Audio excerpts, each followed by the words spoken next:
21세기는 여성의 시대고 21세기는 노인의 시대고 21세기는 서비스의 시대입니다. 또 21세기는 환경의 시대예요. 그래서 여러분들하고는 오늘 21세기는 여성의 시대와 21세기는 노인의 시대에 대한 이야기만 좀 하도록 하겠습니다.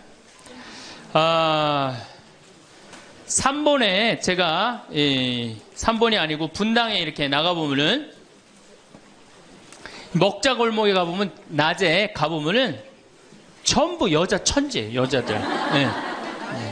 남자가 없어요. 남자가. 찜질방을 가봐도 여자 천지예요. 여자 천지. 우리나라 경제권을 집안에서 60%가 여자가 결정한대요. 남자가 얼마를 결정하냐면 13% 결정한대요. 우리나라는 남자들이 결정권이 없어요. 우리 집에 어머니만 봐도 완전히 여자의 팔자가 완전히 고쳐진 걸 볼 수 있어요. 우리 어머니가 처음 시집 오셔서 어디서 식사를 하셨느냐면 부엌 부뚜막에서 하셨어요. 부엌 부뚜막. 이렇게 여기다가 올려놓고 나물에 밥을 3분에 비벼 드셨대요. 지금도 어머니하고 이렇게 밥을 이렇게 먹으면 어머니가 3분 만에 드세요. 왜 이렇게 빨리 먹느냐 그러니까 6.25 이전에 시집을 와갖고 밥을 빨리 먹어야만이 소 꼴도 먹이고 죽도 쓰고 애들 젖도 먹이고 어디 감히 시아버지하고 남편하고 밥을 먹느냐 이거예요. 근데 제가 어렸을 때 어머니가 어디서 식사를 하셨냐면 방 바닥에서 하셨어요. 방에 상도 많은데 꼭 바닥에서 밥그릇을 갖다 놓고 앉아서 드시더라고요. 저는 왜 밥상에 이렇게 자리도 있는데 꼭 어머니가 저렇게 방 바닥에서 드실까 이런 생각을 했어요.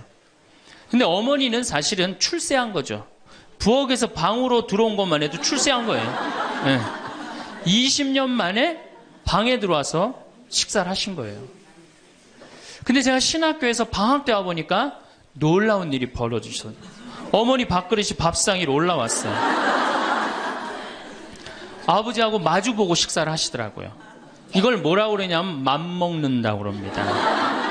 이때부터 맘먹기 시작하더라고요. 아버지하고. 목소리가 어머니 목소리가 그전에는 어머니 목소리가 커졌던 기억이 안 나는데 밥상 위에 밥그릇이 올라오면서부터 이게 어머니 목소리가 더 커지기 시작했어요. 근데 제가 이제 신부돼갖고 한 달에 한 번 집에를 가는데 이젠 더 놀라운 일이 이제 벌어졌어요. 어떤 일이 벌어졌느냐면 이제 밥을 아버지가 차려 드세요. 어머니가 안 차려주세요. 아버님 하시는 말씀이 엄마 성당 간다고 가방 들고 나가시면은 해 떨어지기 전까지는 안 들어온대요. 여러분들도 지금 오늘 아침에 상 차려놓고 지금 나왔죠?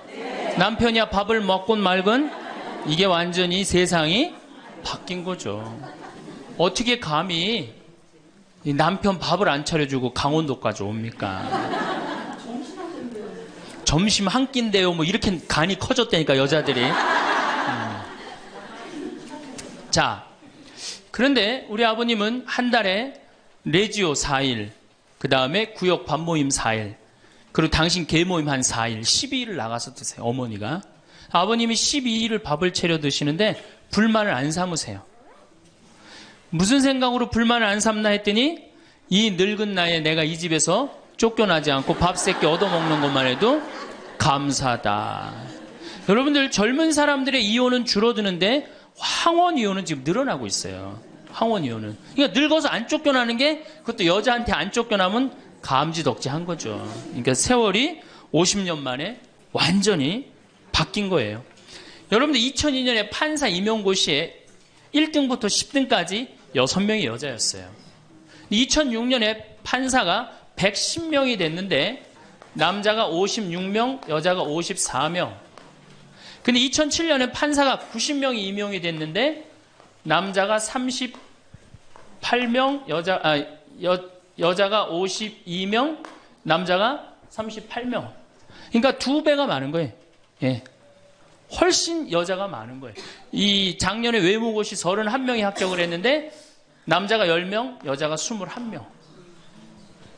이 놀라운 통계입니다. 제가 이군 사령부에 가서 강의를 한 적이 있어요. 이군 해군 평택에 있는 장병 한 1000명한테 강의를 했어요. 환경 강의를 하고 끝나고 나왔는데 거기 소령님이 저한테 부대를 구경시켜줘요. 제가 이 군 부대 강의를 많이 들어가는데 꼭 군대 가면 자기 부대를 꼭 구경시켜줘요. 이군 해군 사령부가 서해 교전한 부대예요. 그 배 막 올려져 있고 배도 구경시켜주고. 근데 이제 3000톤급 구축함을 이렇게 했는데 뭐 포가 얼고 100일이가 뭐 100m고 막 설명을 해주는데 옆에 대위 3명이 딱 걸어가는데 여자 대위가 어깨가 딱 벌어진 키가 1m 70이 넘는데 3000톤급 구축함은 눈에 안 들어오고 여자만 내가 이렇게 고개가 돌아갔어요. 그랬더니 이 소령님이 저한테 그러더라고요. 신부님 멋있느냐고. 아우 멋있다고. 그랬더니 그 소령님 하시는 말씀이 자기는 쟤네들만 보면 무섭대요. 왜 무서우냐? 이게 쟤네들이 그 있는 부대 그 중대하고 남자 대위 부대하고 이렇게 축구 시합하면 꼭 여자 부대 애들이 이긴대요. 중대장. 왜? 이 군대가 얼마나 삭막해요. 그 삭막한 군대에 자기 중대장님이 여자야. 그러니까 이 시합을 하면 그 여자 중대장님을 위해서 목숨을 바쳐서 뛰는 거예요. 그래서 그 소령 얘기가 이제 곧 여자 장군 나올 거라고. 이제 곧 여자 장군 나올 겁니다. 이제는. 정말 제가 3번에 가서 한번 강의를 한 적이 있어요. 한 7, 8년 전에 고등학교 전교 1등부터 10등까지 9명이 여자예요. 남자 딱 1명이에요. 남자 딱 1명. 안산에 보니까 전교 1등부터 10등까지 1등부터 5등까지는 다 여자예요. 그러니까 요즘 남자애들이 왜 이렇게 시험을 못 보느냐? 컴퓨터 게임 때문에. 그 다음에 음란 사이트 때문에. 그 다음에 개떼처럼 돌아다니는 특성 때문에 남자애들이 여자애들을 따라갈 수가 없대. 혹시 우리 집에 남자만 아들만 낳았다 손 들어보세요. 우리 집에 아들만 있다 손 들어보세요. 이 집은 이제 망한 거예요.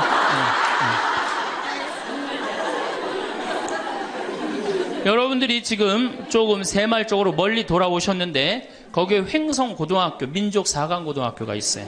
그런데 10년 전에는 여학생이 한 명도 입학을 못했어요. 근데 재작년부터 여학생이 훨씬 많이 입학을 합니다. 어딜 가도 여자가 약진을 하고 있어요. 2007년 여러분들 의사, 변호사, 회계사, 약사 이거 고소득 일자리에 70%가 여자가 차지해요. 남자는 30%밖에 못 차지해요. 그러니까 완전히 이 여자 세상이 온 거죠. 일본의 골드만삭스라는 이게 굉장히 중요한 통계인데 이 여성들이 얼마나 중요하냐 115개 기업을 조사를 했는데 여성 이사가 있는 회사는 10년간 일본이 90년서부터 2000년까지 0% 성장을 하죠. 10년간 주식이 96% 오른 건 다 여성 이사가 있는 회사만. 그때 일본은 전체적으로 몇 프로 올랐느냐 13% 올랐다는 거예요. 우리 집에 이제 딸이 있다. 그렇다면 이제 역사의 한 페이지를 장식할 인물이 나올 거예요. 여기 계신 분들 중에 내가 아들을 놓으면은 처음에 아들이 고추 달고 딱 나오면 뭔가 여자로서 일을 해낸 것 같죠. 그렇죠. 내가 드디어 이 시집에 와서 이 집에 이제 대를 잇는구나.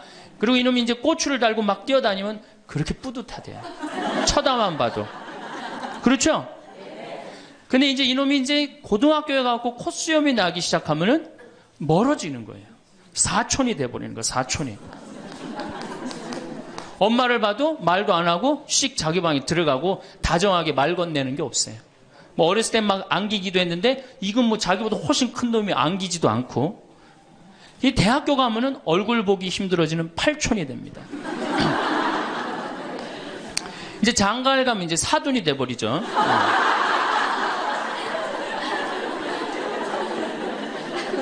제가 여기 여러분들 노인대학에 옵니다. 이렇게 1박 2일로 100분 정도 와요. 한 100명 정도 노인대학에 오면은 딱 티가 나요. 저 할머니는 아들밖에 없구나. 저 할머니는 딸이 있구나. 확 티가 나요. 아들만 있는 할머니들은 옷을 이상하게 입고 와요.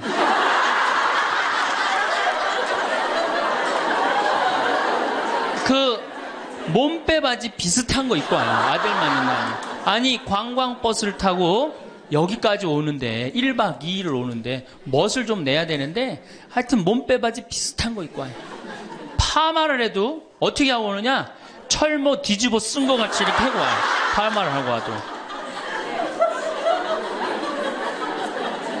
그냥 물어보면 제가 물어봐요. 할머니 아들밖에 없죠? 그러니까 아들밖에 없대. 아니 사둔 아들이 엄마가 철모를 뒤집어 쓰든 몸빼바지를 입든 관심 없습니다. 근데 딸이 있는 할머니들은 틀려요.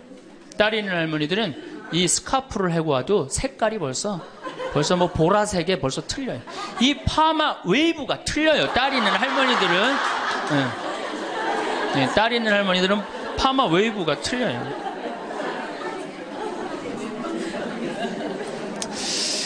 그렇다고 그러죠. 똑똑한 자식은 나라의 자식이 됩니다. 그렇죠? 똑똑한 아들 자식은 나라의 자식이 되고, 돈 많은 자식은 그렇지 사돈의 자식이 되고, 이게 어리삐리한 것만 내 아들로 남아서 평생 고생시키는 거예요. 어리삐리한 것만 내 아들로 남아서 평생을 고생시켜요. 그러니까 여러분들 중에 아들이 있다고 행복하고 뭐 믿고 완전히 시대를 잘못 알고 있는 거예요. 이제는 늙어서도 아들이 있어도 소용이 없는 시대다. 21세기는 자고로 누구의 시대냐? 여성의 시대다. 여성을 무시하면 어떤 공동체든 망하게 되어 있습니다. 어떤 공동체든. 우리나라에서 돈 제일 많이 버는 기업이 삼성이에요. 여성 이사가 제일 많은 회사가 삼성입니다. 아프가니스탄 여성 글도 안 가르쳐요. 그러니까 굶는 거예요. 샘 월튼이라는 분이 있어요. 이분이 누구냐면 월마트 창시자예요. 월마트 아시죠? 세계 최대의 기업이죠. 이 양반이 이제 세상 떠났는데 이 양반이 뭐라고 그랬냐면 당신 회사에 결정권을 가지고 있는 여성 이사가 30%가 넘지 않는다면 당신 회사는 10년 후에 망할 걸로 생각해라. 그렇게 얘기를 했어요. 그러니까 이제는 사회에 돈 쓰는 주체는 다 누구예요? 다 여자예요. 제가 수없는 강의를 해도 내 강의를 듣는 대부분은 다 누구예요? 여자들이에요. 남자는 그 시간에 어디가 있어요?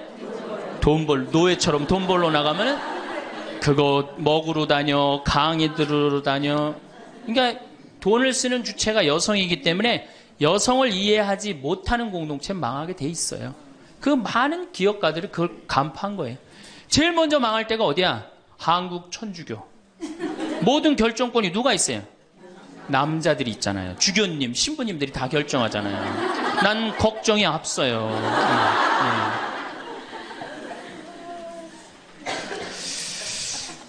사회는 변해가는데 교회는 이 엄청난 시대의 변화를 이해하지 못하고 있어요. 따라가지 못하는 거죠. 그러니까 성당 나오는 대부분의 정말로 이 신앙생활하는 대부분의 우리 고객은 신앙생활하는 교우들은 누구예요? 여성이란 말이야. 근데 신부들이 뭘 알아요? 여러분이 뭐 때문에 괴로워하는지 알아요? 몰라요. 한 걸음 건너는 거예요. 이 늙은 나이 드신 할머니들은 뭐 때문에 괴로워요? 그놈은 며느리 때문에 괴롭잖아요.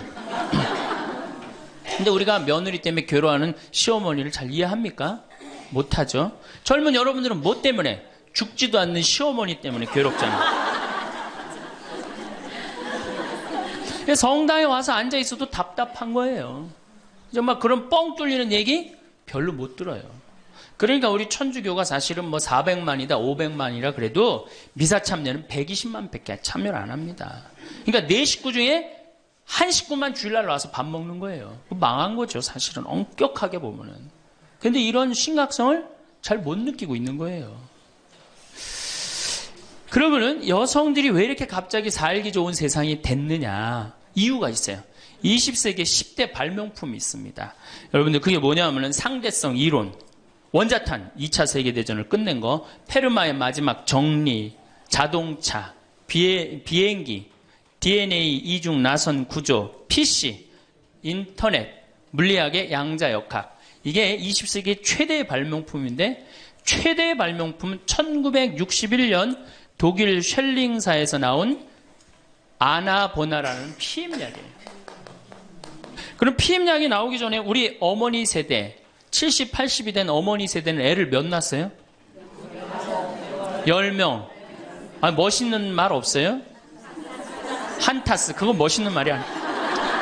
우리 어머니 세대는 어떻게 힘 닿는 대로 낳죠. 힘 닿는 대로. 그런데 이거보다 더 멋있는 말이 있어요. 생기는 대로. 얼마 전에 충청도 레지아 그 강의를 갔는데 거기서는 충청도 사람들은 또 우리하고 생각이 틀리더라고. 닥치는 대로 낳대.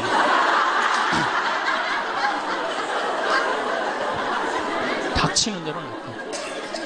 그러니까 우리 어머니 세대 16에 시집 갑니다. 그렇죠? 16 생식 능력 시작되면 그럼 배가 불러요. 16 시작하고 배가 부르면 17 되면 애가 하나 나와요. 애가 나오면 얼마나 바빠요. 젖 먹여줘야죠. 얼러줘야죠. 논일 나가야죠. 밭일 나가야죠. 우리는 어렸을 때 집에 누에를 키웠어요. 누에 뽕 먹여야죠. 얼마나 바빠요. 그런데 이게 아장아장 걸어다닐만 하면 19 되면 또 어떻게 돼? 또 배불러. 그 20 되면 또 하나 나와. 이 둘이 이제 아장아장 기어다니고 정신이 하나도 없죠. 22 되면 또 배불러요. 23 되면 또 나와요. 그러니까 어디 놀러 가고 싶어도 어떻게 하나는 포대기에 싸고 하나는 젖에 매달고 하나는 옆구리에 끼고 어딜 옛날에 여자들이 놀러를 가요. 집 밖 동네 밖 꿈도 못 꿨습니다. 이렇게 몇 가지 애를 놓냐면 40가지 애를 낳아요.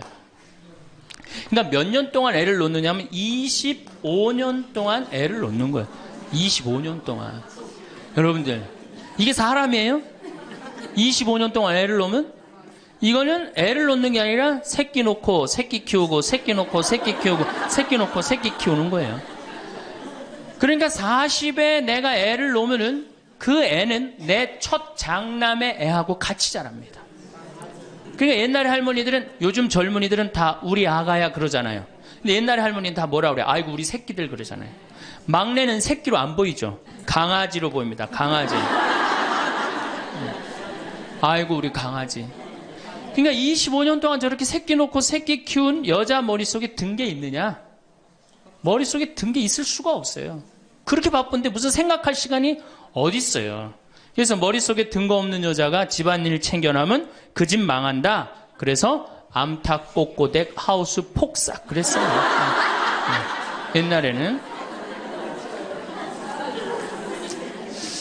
그런데 이 피임약이 나오고부터 애가 줄어들기 시작합니다. 4명으로 3명으로 2명으로 이젠 1.05명으로 줄어들었어요.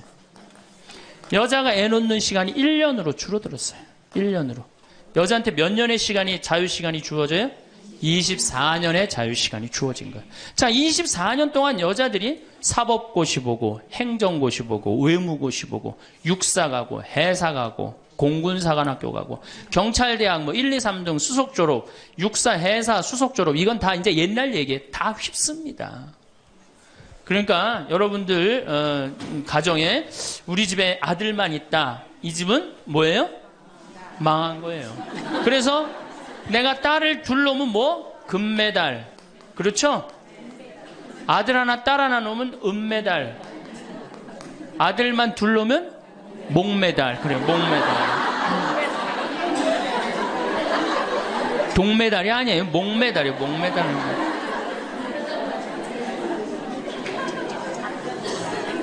그런데 문제는 이렇게 여자들이 살기 좋은 세상이 됐어요.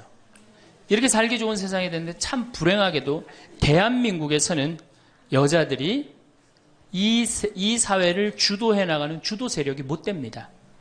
왜냐하면 16대 때 우리나라 여성 국회의원이 16명에서 300명 중에 5.4%, 17대 때는 39명, 300명 중에 그러니까 12%, 13%예요.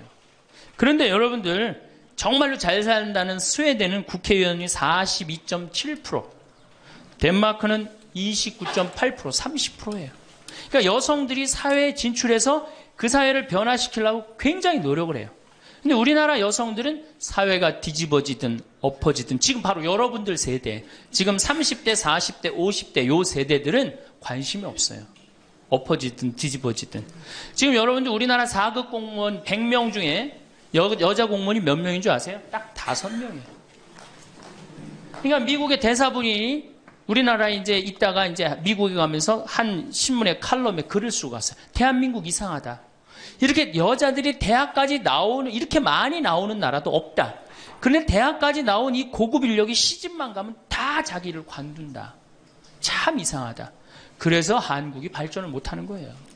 그 인력이 어떻게 그대로 다 계속 사회를 위해서 노력을 해야 되거든요. 우리가 $10,000에서 $20,000로 넘어갈 때 여성의 사회 참여율이 모든 국가를 통계를 빼보니까 9% 정도 증가했대요. 여성들이 사회에 나가는 게. 우리나라는 1.6%. 사회 안 나가는 거예요. 왜 안 나가요? 두 가지 때문에 안 나갑니다. 이 두 가지, 이 병을 고치지 않는 한 우리나라는 선진국으로 가기도 힘들고 대한민국 정말 행복한 나라로 가기도 힘들어요. 첫 번째 뭐냐? 자식 교육. 여기에 미쳐 있어요. 요즘 내가 이렇게 방송을 보면은 정말로 정신없구나 이런 생각이 들어요. 두 번째로는 텔레비전. 이게 또 방송으로 나가겠지만 이 텔레비전님에 미쳐 있어요.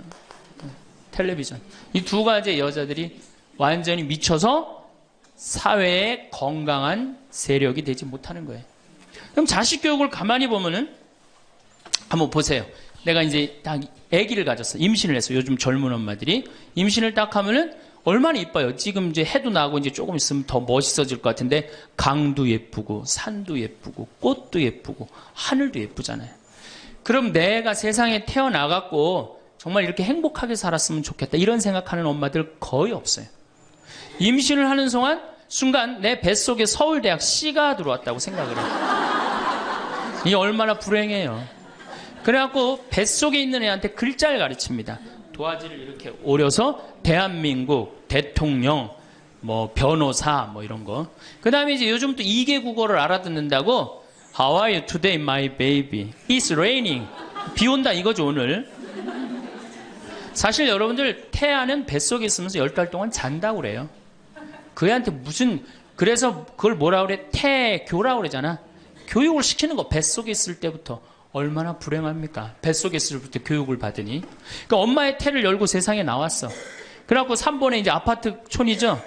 아파트를 통해서 수리산을 너무너무 보고 싶어 얘가. 구름도 보고 싶고 눈도 보고 싶고. 근데 이 잔인한 엄마들이 아무 생각 없는 엄마들이 아파트 베란다 창문에 한쪽에는 가나다라마바 차타카타를 붙여놓고 한쪽에는 A, B, C, D, E, F, G를 붙여놓고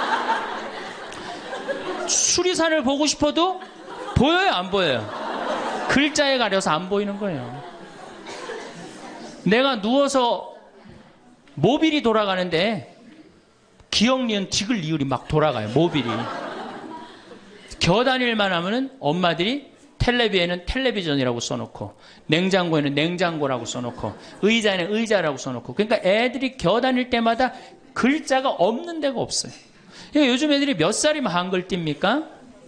5살이면 4살 띄어요? 5살이면 한글 띄어요. 여기 계신 분 중에 초등학교 들어가기 전에 한글 띄신 분들 계세요? 없을걸요? 저는 초등학교 1학년 내내 받아쓰기 빵점이었어요. 기억나요? 1년 내내 빵점이었어요. 글자가 뭔 줄 알고 학교를 들어가요. 맨 뛰어놀다가 어머니가 어느 날 갑자기 여기다 수건 딱 달아주니까 이게 학교 가는 건가 보다 하고 학교 갔죠. 2학년 때 전 한글 띄었어요.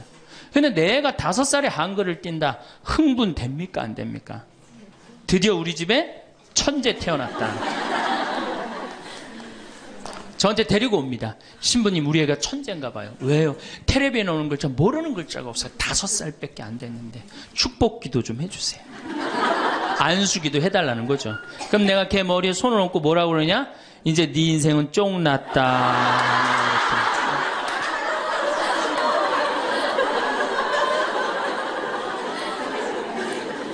왜? 삐아제나 썸머힐이나 몬테소리 같은 유아 교육 이론을 가만히 읽어보면요. 3살, 4살, 5살 때 뇌 75%가 형성된대요. 이때 고정적인 개념을 가르치지 말라고 그래요. 근데 이 글자를 가르치면 글자는 잘 알지만 뭐를 몰라. 다른 걸 모르는 거예요. 그야말로 이제 똑똑 바보가 되는 거죠. 저한테 이렇게 말하는 엄마들이 참 많아요. 신부님, 우리 애가 머리는 똑똑한데 노력을 안 한다고. 어림도 없는 소리예요. 왜? 얘는 이제 머리가 완전히 막혀 있는 거예요. 이때 어떻게 해야 돼? 저는 어렸을 때 요때 어떻게 자랐느냐면은 스레트에 막 기어다니다가 떨어져갖고 끓는 물에도 떨어져 봤어요. 아, 이게 끓는 물에 떨어지면 디는구나. 그 다음에 팽이 깎는다고 막 낫으로 깎다가 여기 쳐갖고 아직도 여기 이 상처가 있어요. 5살 때 확 뼈까지 잘라갖고 이게 잘라지는 거구나. 이러면서 애가 뭐를 이해해? 세상을 이해한단 말이야. 세상 돌아가는 이치를 깨닫는단 말이야. 그때 돌아가면서. 근데 책상 앞에서 글자만 배운 애는 다른 경험이 전혀 없는 거예요. 그래서 나는 초등학교 때 이렇게 성당에 이렇게 오는 엄마들, 내가 이제 다음 주에도 이제 유치원에 가서 강의를 하는데 엄마들이 그렇게 하는 엄마들이 참 많아. 너 바보야? 왜 이거하고 연결할 줄을 몰라? 이렇게 이해가 안 돼? 그렇게 막 화내는 엄마들 되게 많아요. 여러분들도 자식들 키우면서 이렇게 화낸 자식 있어요, 없어요? 분명히 있는 애는 이제 걔는 똑똑 바보예요. 왜냐하면 하나만 알고 다른 걸 모르는 거예요. 그러고 이제 천재인 줄 알고 초등학교에 들여놨더니 남들하고 섞어 놓으니까 어때요? 똑같은 애. 이때부터 이제 학원에 보내기 시작하는 거예요. 무슨 영어 학원, 속셈 학원, 웅변 학원, 피아노 학원, 무슨 요즘 서당도 있다고 그래요. 서당. 저는요, 지금 우리나라 여자들이 얼마나 정신없느냐면요, 무슨 특목 유치원이 있대요. 고등학교 가기 위한 특목 유치원이 있다는 거예요. 이건 초등학교도 아니고, 그래서 9시부터 2시까지 공부를 하고 2시부터 4시까지 시험을 보고 간대요. 6살, 7살짜리 아이가 세상을 막 느끼고 누리고 행복하게 살아가야 되는데 머릿속에 뭐가 들어있는 건지 모르는 거죠. 내 아이가 어떻게 살면 행복한지를 모르는 거죠. 1등만 하면 행복하다고 생각을 하는 거예요. 이게 우리나라의 불행의 시작입니다. 전 국민이 불행한 이유 중에 하나예요. 그러니까 이게 돈이 얼마가 들어가? 20조가 사교육비로 들어간다는 거죠. 20조가. 큰 문제죠. 그래갖고 이제 초등학교 때는 엄마 말을 듣습니다. 왜? 엄마가 나보다 크니까. 때리면 맞아야 되고, 그리고 그때는 막 똑똑하지도 않잖아, 얘가. 근데 딱 6학년만 넘어서갖고 중학교 1학년만 되면요, 갑자기 엄마보다 애가 커져요. 딸은 그래도 괜찮아. 아들놈이 이렇게 커지면요, 확 커집니다. 그래갖고 이제 학원을 땡땡이를 깠어, 애가. 너 이놈의 새끼 왜 학원 땡땡이 까고 그래? 너 공부 빨리 해야지. 좋은 대학 가서 너 출세하고 행복하지. 뭐가 좋은 대학 가는 게 행복해. 그래갖고 딱 때리려고 그러면 말 안 들으면 때리려고 그러죠. 여러분들 그러죠? 그러면 이제 아들이 딱 엄마 손을 딱 잡고 내려다보면서 중요한 게 있어요. 흰 눈동자 95%, 까만 눈동자 5%를 확 뒤집으면서 엄마를 밀쳐내면서 뭐라고 그러냐면은 이거 왜 때리냐고 말로 하자고. 여러분들 중고등학교 자식한테 맞는 부모가 14%예요. 이 지금 웃으면서 우리가 얘기를 해서 그렇지 실질적으로 심각한 가정 너무나 많습니다. 실질적으로. 왜? 엄마가 어디 있어? 우리 애들한테 관리자만 있지. 얼마 전에 반포 성당에서 교육을 받으러 오셨어요. 강의 끝나고 반포 자매님 한 분이 저하고 얘기를 할 기회가 있어서, 신부님 제가 중국집을 합니다. 그래도 반포에서 합니다. 꽤 잘 되는 음식점입니다. 제가 중국 음식점에 엄마들이 점심 때 갖고 탕수육 하나 시켜갖고 애 스케줄 관리해 준다는 거야. 아니 그거 시켜놓고 학원 어디 가고 몇 시에 뭐 가고. 야, 애가 행복할 것 같아요? 어림도 없는 소리예요. 그러니까 얘네들이 무슨 병에 걸리냐면 번아웃 병에 걸려요. 하느님 인간으로 태어났으면 10살 때 쓸 거 20살 때, 30살 때, 40살 때, 50살 때 쓸 에너지를 줬는데 이거를 유치원부터 초등학교 때까지 다 태워 없앤 거예요. 그러니까 중학교만 올라가면 애가 에너지가 하나도 없어. 텅 비었어. 그래갖고 무슨 병에 걸리냐면 귀찮아 병에 걸려. 뭐 좀 하자 그러면 뭐라 그래? 엄마 귀찮아. 좀 나 좀? 나도. 아무것도 하기 싫은 거예요. 그렇게 시달렸으니, 아니 초등학교 때는 4시간, 8살짜리가 4시간 공부하면 많이 한 거 아니에요? 공부? 근데 요즘 애들이 어떻게 해요? 밤 10시까지 학원을 다녀요. 그래서 한 애가 자살을 했잖아요. 근데 유서를 써놨는데 뭐라고 써놓고, 아버지는 8시에 들어오는데 왜 내가 10시에 들어와야 되느냐. 4학년 애가 초등학교. 이렇게 인생이 힘든 거라면 죽겠다. 그리고 뛰어내려서 죽었어요. 이거 누가 만드는 거예요? 여러분들이 만드는 거예요. 여러분들이 도대체 인생을 어떻게 살면 행복하고, 우리가 내 아이에 맞게 살아가야 되는데 내 아이가 공부만 못하면 뭐라 그래? 너 커서 뭐가 될래? 응? 근데 유태인들은요, 공부를 못해도 애 기를 안 죽인대요. 우리는 공부 못하면 애 기죽여, 인간성 나빠, 불효자의 천하의 몹쓸 놈이야, 꼴뚱하면은. 근데 유태인들은요, 꼴뚱을 하면은요, 부모가 애 기를 절대 안 죽인다. 꼴뚱하는 것도 서러운데 집에서 기까지 죽이면 애는 어디로 가라고. 그러니까 너 꼴뚱해도 괜찮아. 커서 돈만 많이 벌어. 지금 반에서 1, 2등 하는 애들 다 나중에 비서로 쓰고 회계사로 쓰면 돼. 걔네들 지금 열심히 공부하는 이유가 다 너를 위해서 공부하는 거야. 완전히 애 기를 살려주는 거예요. 그러니까 스티븐 스필버그가 나오는 거예요. 여러분들, 스티븐 스필버그가 고등학교 2학년 때 학교 적응을 못해서 학교를 관둡니다. 그리고 지지나 반에 편성돼요. 지지나 반에. 그런데 엄마가 어떻게 했느냐? 우리 아들은 영화를 좋아하니까, 우리 아들은 상상력이 좋으니까 훌륭할 거야. 끊임없이 아이의 기를 살려줘요. 이 사람이 어떻게 됐어요? 세계 최고의 감독이 된 거예요. 그 상상력 하나만 가지고. 엄마가 만약에 공부 꼴 지지나반, 이 지지나반에 들어간 이 지질이 복도 없는 건 내가 팔자도 없지, 이랬다면 스티븐 스필버그가 나오지 않았을 거예요. 근데 우리나라는 꼴등하면 인간성 나쁘고 불효자고 부모님 마음 이해 못하고, 사실은 꼴등하는 애들이요, 여러분들 성격 좋은 애들이 꼴등하는 거예요. 이 유한 애들이 독한 놈들이 1등하는 거예요. 여러분들 자식들 중에 1등하는 애들이 있으면 독한 애들이에요. 그거 좋아할 거 하나도 없어요. 자, 이제 우리가 자녀들, 이제 엄마들이 무슨 생각을 하냐면, 내가 내 아이를 정말로 행복하게 키운다는 생각, 아니면 차라리 신앙으로도 키워야 되는데, 이게 대학에 미쳐있기 때문에 중학교 3학년, 고등학교 3학년 때 미사를 안 나가면은 은근히 눈을 감아줘요. 은근히 눈을 감아줘요. 이땐 막 강하게 얘기를 안 합니다. 근데 사실 이게 이제 우리가 정말로 잘못 키우는 거죠. 자식을 완전히 잘못 키우는 거예요. 우리가 우리 자식들을 질서를 알게 키우든가, 아니면 예의를 알게 키우든가, 아니면 사랑을 알게 키우든가, 봉사를 알게 키워야 되는데, 너 편안하고 너 1등만 하면 최고야. 네가 1등만 하면 모든 게 다 용서돼. 그런 거예요. 우리가 얼마나 자식을 잘못 키우느냐 하면, 제가 이제 20년 전이에요. 신학교 졸업하고 내 동창 신학생하고 제주도 여행을 가기로 했어요. 근데 내가 이제 혼자 이제 돈이 없어갖고 이제 나하고 같이 가서 부산에 가서 비행기를 탔어요. 24년 만에 처음으로 비행기를 탄 거예요. 참 굉장히 설레고 막 기대되더라고. 그래서 창가에 앉으면 막 밑에 내려다 보이는 거 막 꽃피는 팔도강산의 마지막 해가 그 장면이었어요. 비행기 타고 막 아래 내려다 보는 거. 그래서 나도 그걸 꿈꾸면서 나 비행기를 탔어요. 근데 마침 주님께서 날 도와주셔갖고 제가 창가에 딱 앉았어요. 그럼 내 옆에 내 신학생이 옆에 앉고. 그래갖고 폼을 있는 대로 바깥에 내다보고 막 난리를 치는데, 저쪽에서 이제 젊은 엄마가 한 5살짜리 아이의 손을 잡고 또박또박 걸었는데 왠지 불안하더라고.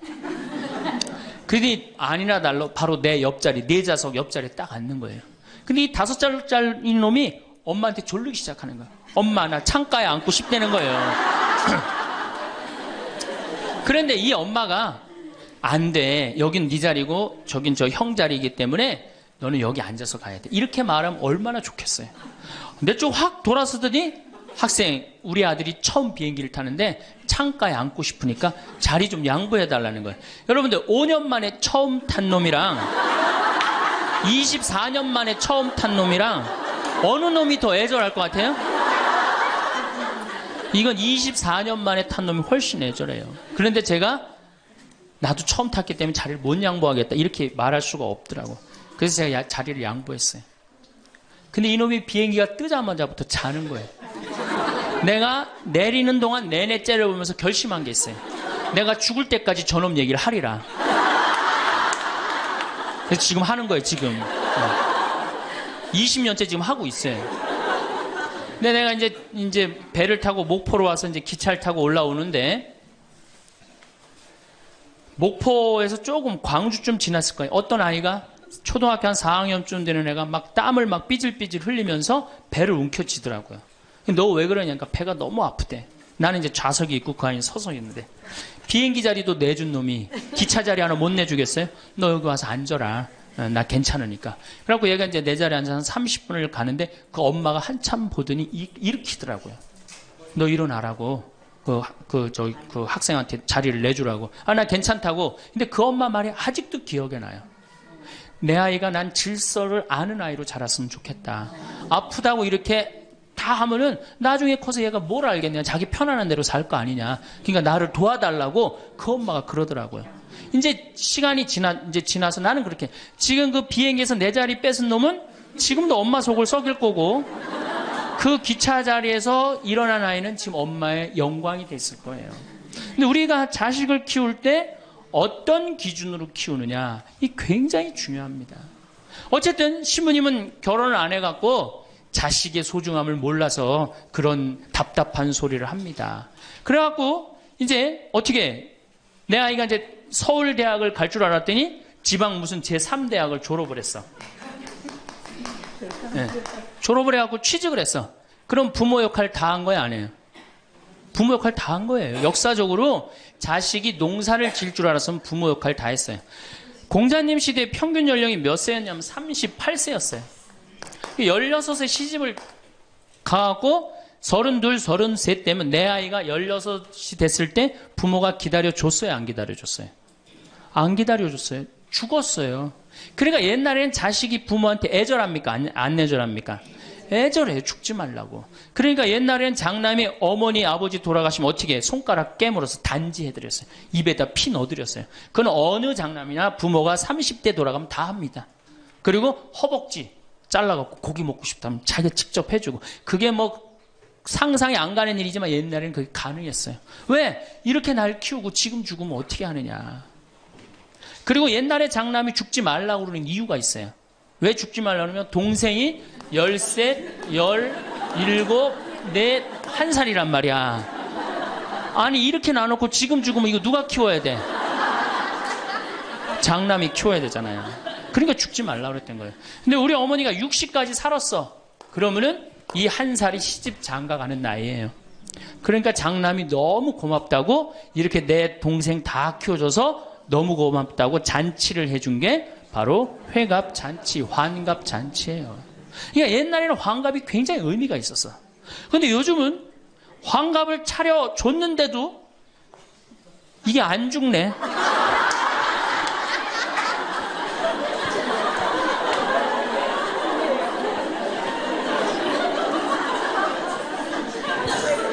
그 노너 2인 4편에 뭐라고 그러냐면 너희는 부모의 나이를 꼭 기억해둬라. 부모를 모실 날이 얼마 남지 않은 것을 생각하고 그 다음에 부모가 살 날이 얼마 남지 않은 것을 생각하고 부모의 나이를 꼭 기억하라고 했어요. 나는 그걸 읽고 우리 어머니가 얼마 살 날이 얼마 남지 않았구나 그런 생각을 하고 매년 나이를 기억해뒀어요. 근데 이제는 포기했어요. 헷갈려요. 몇 살을 사시는지. 그리고 어머니가 60대 뭐라고 그러셨느냐면은 에휴 늙으면 죽어야 돼. 늙으면 죽어야 돼. 그래서 그때 굉장히 내가 그 논어를 막 한참 읽을 때라 정말로 내가 부모한테 잘해야 되겠구나. 본수원 갈비집에 가고 갈비 한 번 더 사드리고 전화 한 번 더 드리고 했어요. 근데 이제 요즘 이제 그 얘기 들으면 막 화가 나요. 그 얘기 한 지 벌써 16년이 지났어요. 죽을 기미가 안 보여요. 그래서 제가 2년 전에 어머니한테 가서 그랬어요. 어머니 자식들 앞에서 이제 늙으면 죽는다는 소리 하지 말아라. 자식들 사기치는 것도 아니고 이게 뭐냐. 그런데 설날 집에를 갔는데 어머니가 이게 자식들이 거실에 꽉 찼는데 무슨 속상한 얘기를 하는데 늙으면 죽 그러다가 저하고 눈이 딱 마주쳤어요. 늙으면 죽 그러시다 마시더라고요. 이제 늙어도 안 죽어요. 여러분들 평균 연령이 지금 83세입니다. 그러니까 대부분이 90까지 살아요. 재수 없으면 100살까지 살아요. 여러분들은 몇 년을 사냐면 120년을 삽니다. 그럼 몇 년 남은 거예요? 여러분들 자식들한테 공부 못하는 자식한테 너 늙어 커서 뭐가 될래? 이거 말하는 정신이 있으면은 난 늙어서 뭐가 될까? 이거 먼저 걱정하셔야 돼요. 여러분들 앞으로도 50년, 60년 남아있어요. 근데 이렇게 오래 살 줄 모르고 있는 돈 없는 돈 누구한테 다 쏟아붓어? 자식한테 다 쏟아부어. 있는 돈 없는 돈. 그리고 맨 손가락 빨면서 50년을 산다. 이건 축복이 아니라 저주예요. 저주. 정말로 생각 잘 하셔야 돼요. 우리나라 여성들 지금 자식한테 지금 학원비 1년에 20조 쏟아 넣을 일이 아니에요. 늙어서 죽지 않으면 결국은 누구하고 힘들어져요? 자식하고 힘들어질 거 아니야. 돈은 한 푼 없지. 자식은 그래도 공부시켰다고 쳐다는 보는데 죽지도 않고 계속 그것도 1, 2년도 아니고 40년, 50년 이렇게 보고 있으면 어때요, 여러분들? 이 생각하면 딱 쉬워요. 여러분들 주위에 40살 먹은 아들이 장가도 안 가고 빈둥빈둥 엄마 주위에서 이렇게 붙어서 살아. 40살 된 딸이 시집도 안 가고 엄마 아빠 옆에서 붙어서 살아. 그 딸 이뻐요, 미워요? 밉죠? 반대로 뒤집어서 생각해 봅시다. 우리 엄마가 90이 됐는데 죽지도 않고 빈둥빈둥 나한테 매달려서 살아. 그럼 그 자식 이쁠 것 같아요? 부모가 이쁠 것 같아요? 안 이쁠 것 같아요? 미워요. 이건 어쩔 수 없어요. 특히 아들이 모시는 게 아니잖아요. 며느리한테 얹혀 살면 더 힘든 거예요. 이 우리 현실의 현실. 계산상 안 맞아. 계산상. 20년 키웠으면 20년어치만 받아 먹어야 될 거 아니야. 안 그래요? 20년 키웠으면 20년어치만 받아 먹으면 되잖아. 근데 이건 20년 키우고 지금 50년, 60년 이렇게 받아 먹게 생겼어요. 내가 고등학교 3학년 때까지 어머니 아버지가 저를 키워줬어요. 고등학교 3학년 때까지 참 고맙더라고요. 신부가 돼서 그런 생각이 했어요. 그래도 옛날에는 신부가 집안 떠난다 그러지만 지금은 집안하고 신부하고 연관이 많아요. 그래서 내가 그래도 어머니 아버지가 나를 20년 키워줬으니까 내가 20년은 갚으리라. 20년 얻어먹었으니까 20년은 갚으리라. 그런 생각을 했어요. 참 기특한 생각을 했죠. 내 첫 활동비가 46만 원이었어요. 어머니 2만 5천 원, 아버지 2만 5천 원. 용돈을 드리기 시작했어요. 한 달에. 지금 17년째 한 달도 안 빠지고 용돈을 드려요. 지금은 좀 많이 드리죠. 강의 다니고 그러니까 조금 제가 강사료 있으면 한 달에 5번, 6번 강의를 나가니까 그 강사료 중에 하나만 나눠줘도 용돈 많이 드리는 거예요. 17년 드려요. 한 달도 안 빠지고. 제가 생각해도 제가 기특해요. 이제 3년만 하면 끝나는 거예요, 이제.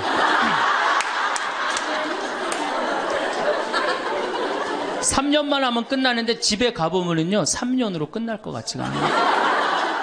아버지가 막 지리산 꼭대기까지 뛰어 올라갔다가 뛰어내려요. 이 심각한 문제입니다. 네. 그러니까 아버님이 이렇게 지금 이제 78이신데 우리 큰형님 형님으로 동네에서는 알고 있어요. 근데 여러분도 한번 생각을 해보세요. 내가 돈 없이 정말로 50년을 자식한테 얹혀서 산다. 그럼 어느 자식이 그 부모한테 효도를 끝까지 할 수 있겠느냐. 이거 불가능한 거예요. 여러분들 지금 내가 자식 잘 키우면 호강할 거라고 생각하죠? 어린 밤 푸너치도 없는 소리예요. 잘 키워놓은 자식은 나라의 자식 됩니다. 돈 많은 자식은 얼굴 구경하기 힘들어요. 예. 돈 있어갖고 이민을 가면 자식하고 어떤 관계 된다고 그래요? 요즘 그 유명하죠? 해외 동포 된대잖아요. 아들하고 나하고 해외 동포 된다고 그러잖아요.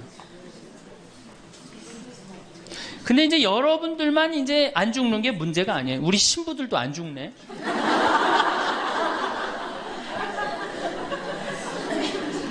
신부들이 내가 신부 될 때 우리 수원교회 은퇴사제가 한 분 계셨어요. 한 분 계셨는데 지금 19분 계세요. 19분이 우리가 은퇴기금을 모았는데 벌써 다 쓰셨어. 그리고 이제 죽지도 않고 그대로 가세요. 지금 여기 지금 우리 교구의 최고 원로 신부님 지금 와 계시거든요. 예, 와 계신데 지금 이제 83인지 4인지 또 헷갈리는데 예, 계신데 건강하세요. 제가 보기엔 한 95까지 사실 겁니다. 그러니까 참 우리 신부들, 여러분들은 그나마 손자도 있고 손녀도 있지. 우리 신부들은 아무것도 없잖아. 은퇴하면은 땡이에요, 땡. 교우들이 찾아와요. 이거 1년 겨우 찾아오고 1년 지나고 나면 내가 은퇴 신부님들 가보면 하루 종일 혼자 계세요. 그것도 1년 365일. 그러니까 이탈리아는 어떻게 은퇴를 안 합니다. 신부님들이. 절대 은퇴 안 해. 왜? 외로운 걸 아니까. 이게 실제로 있었던 일인데 93살 먹은 할아버지 신부님이 은퇴를 안 하는 거예요. 여러분들 시어머니 93살 되면 제정신이에요? 제정신 아니에요? 아니 93살 먹은 신부님이 93살이 정신이 오락가락 하는 거예요. 그러니까 이게 이 신부님이 혼배 때 이제 장례 강론하고 장례 때 혼배 강론하고 막 이러는 거예요. 주교님이 머리가 아픈 거예요. 그래서 하루는 주교님이 찾아가서 신부님한테 신부님 이렇게 은퇴하라고 그래도 은퇴도 안 하시고 이렇게 맨날 이렇게 헷갈려 하시고 하니 내가 보자 하나 보내줄 테니 그 보자 받아갖고 어려운 건 보자를 시켜라. 그래서 신부님 너무 기분이 좋대. 보자가 딱 온다 그러니까. 보자가 왔는데 70살짜리를 보내는 거예요. 70살짜리를 보내는 거예요.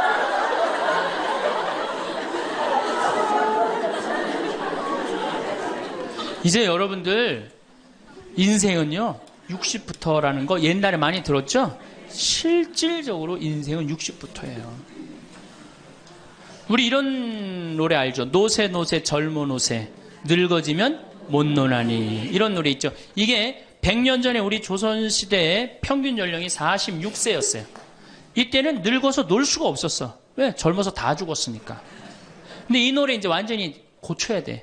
노세 노세 늙어 노세 늙어지면 안 죽나니 이제 안 죽어요. 이제 안 죽어요.